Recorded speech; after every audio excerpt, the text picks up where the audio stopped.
Welcome to another episode of Mastering MS Word.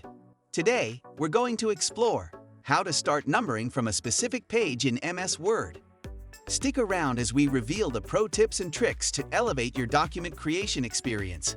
Are you ready to command total control over your narrative? Let's get started.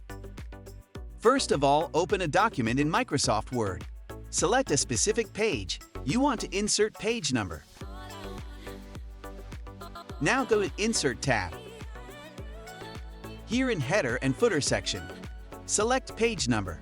You can either add page number on top or in bottom of the page. Now, here's the catch. By default, Word won't let you insert a page number starting from a specific page.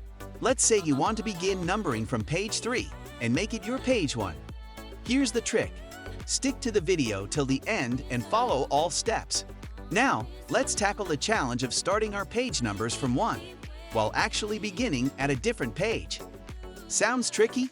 Not anymore. Follow along. Navigate to the Page Layout section. Click on Breaks and select Next Page.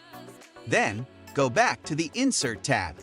Click on Page Number in the Header and Footer section and choose your preferred placement, top or bottom. Select a plane. Here's a crucial step in the Navigation section. Find Link to Previous and untick it. Skipping this step could lead to page numbering chaos, so don't miss it. Once that's done,